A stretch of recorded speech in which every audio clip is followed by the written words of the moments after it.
माज महात्म्य 22वां अध्याय। इतना कहकर भगवान अंतर्ध्यान हो गए। तब देवनिधि कहने लगे, हे महर्षि, जैसे गंगाजी में स्नान करने से मनुष्य पवित्र हो जाता है, वैसे ही भगवान की इस कथा को सुनकर मैं पवित्र हो गया। कृपा करके उस स्तोत्र को कहिए जिससे उस ब्राह्मण ने भगवान को प्रसन्न किया। लोमशजी कहते हैं कि उस स्तोत्र को पहले गरुड़जी ने पढ़ा, उनसे मैंने सुना। हे विप्र, यह स्तोत्र अध्यात्म विद्या का सार, पापों का नाश करने वाला है। वासुदेव, सर्वव्यापी, चक्रधारी, सज्जनों के प्रिय जगत के स्वामी श्री कृष्ण को नमस्कार है। जब स्तुति करने वाला जिसकी स्तुति की जाए तथा सभी जगत विष्णुमय है, तो किसकी स्तुति की जाए? जिस भगवान के श्वांस वेद हैं, फिर कौन सी स्तुति उनकी प्रसन्नता के लिए की जा सकती है? जिसको वेद नहीं जान सकते, न वाणी न मन जान सकता है, उसकी स्तुति में अज्ञानी क्या कर सकता है? सारा चराचर संसार जिसकी माया से चक्र की तरह घूम रहा है, इसी से है प्रभु। आप चक्रधारी कहलाते हो। ब्रह्मा विष्णु आप ही हो। सारे संसार को उत्पन्न करने वाले ब्रह्मा को भी आप उत्पन्न करने वाले हो। जब जीव शरीर को धारण करता है, तब उसमें ज्ञान उत्पन्न होता है। तुम सब सुखों के दाता हो, इसमें कोई संदेह नहीं है। आपसे संपूर्ण सुखों को देने वाली बुद्धि उत्पन्न होती है। आप ही 5 कर्मेंद्रिय, पंचमहाभूत तथा मन के विविध भाव हो। ब्रह्मा विष्णु रुद्र की कल्पना से आप संसार की कल्पना इसी प्रकार करते हो जैसे पिता पुत्री की कवियों में जो रूप शोभा देता है, उन निर्गुण विष्णु भगवान को मैं नमस्कार करता हूँ। जिसमें ज्ञान रखने से श्रुतियों में कहे हुए कर्मों को लोग करते हैं, उस परम ब्रह्मा को मैं नमस्कार करता हूँ। मैं उस सतरूप हरि को, जिसको योगी लोग सब प्राणियों में आत्मरूप में देखते हैं, उपासना करते हैं, जिसको अद्वैत कहते हुए गाते हैं और यज्ञ करते हैं, उस माधव भगवान को मैं नमस्कार करता हूँ। मनुष्यों को माया तथा मोह में पैदा हुए विचित्र आभास, अहंकार तथा ममता को जानकर खो देते हैं, उन भगवान को मैं नमस्कार करता हूँ। संसार में मनुष्यों के मोह रूपी वायु से सदा भभकने वाली ज्वाला आपके चरणकमल की छाया पहुँचने से नहीं जलाती, जिसके स्मरण मात्र से मोह, अज्ञान, रोग, दुख दूर हो जाते हैं, उस अनंत रूप को नमस्कार करता हूँ। जिसमें मिल जाने पर और किसी दूसरे की इच्छा नहीं रहती, जिसको जानकर अद्वैतवादी आत्मा को देखते हैं। यदि विष्णु शब्द का अर्थ और उसके विषय का ज्ञान एक ही होता तो इस सत्य से हे माधव, इस संसार की माया में फंसकर तेरे ही ध्यान में रत रहता। यदि वेदांत दर्शन में भगवान सारे संसार में व्याप्त हैं, तो इसी सत्य से भगवान में भरी निर्विघ्न भक्ति हो। जो बीज नहीं है तो भी बिना बीज के स्वयं विद्यमान है, सो वह विष्णु भगवान रूपी रंग से हमारे बीज के टुकड़े टुकड़े को जो सृष्टि, स्थिति तथा लय के लिए ब्रह्मा विष्णु महेश 3 रूप धारण करते हैं और कार्य में सत, रज और तम इन तीनों गुणों में विद्यमान है, वह भगवान मुझ पर प्रसन्न हो। जो प्राणियों के हृदय रूपी मंदिर में निर्मल देव वास करते हैं, वह भगवान मुझ पर प्रसन्न हो। जो अविद्यापूर्ण संसार का त्याग करता है, जगन्मय आप हो, आपका बनाया हुआ विश्व आनंद करता है, आपके त्याग करने पर अपवित्र हो जाता है, उसका साथ करने पर भी तुम बिना साथ के बने रहते हो। विकार रहित जिनके चारवाक पंचभूत योग से पैदा हुआ चैतन्य मानते हुए उपासना करते हैं।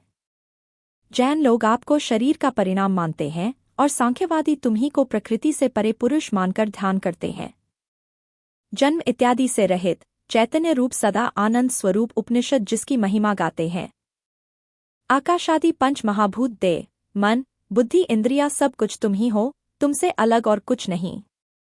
तुम ही सब प्राणियों को उत्पन्न करने वाले हो और मुझको शरण देने वाले हो। तुम अग्नि, रवि, इंद्र, होम, मंत्र, क्रिया तथा फल सब तुम ही हो। कर्म के फल देने वाले वैकुंठ में तुम्हारे सिवाय कोई नहीं है। मैं तुम्हारी शरण में हूँ।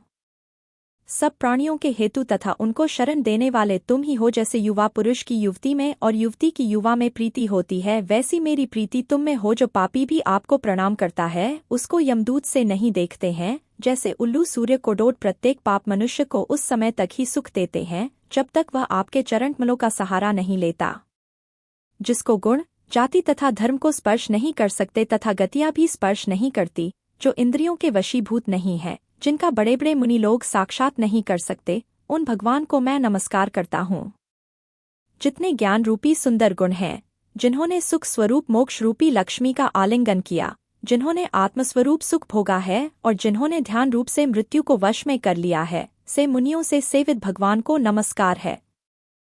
जो जन्मादि से अलग हैं, जिनको काम, क्रोध आदि दोष दुख नहीं देते उन वासुदेव भगवान को मैं नमस्कार करता हूँ।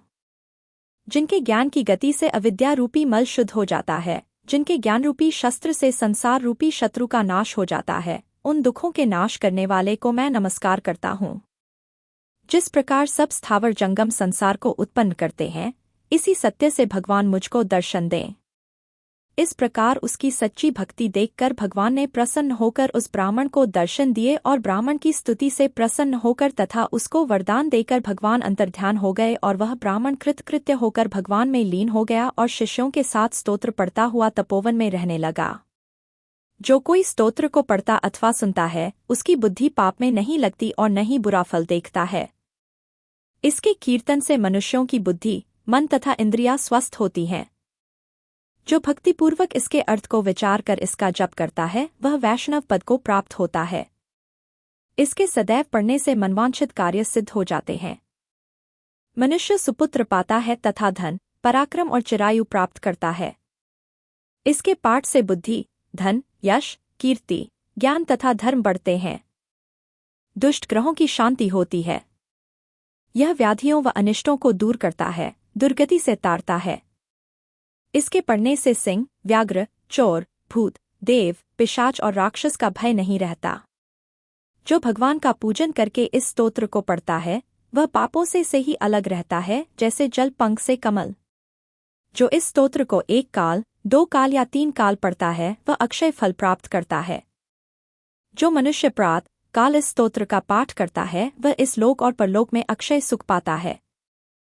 वेदद्युति का बनाया हुआ यह स्तोत्र भगवान को अत्यंत प्रिय है और भगवान के दर्शन कराने वाला है। योग सागर नाम का यह स्तोत्र परम पवित्र है। जो कोई भक्तिपूर्वक इसको पढ़ता है, वह विष्णु लोक को जाता है। अब पिशाच मोक्ष की कथा कहते हैं।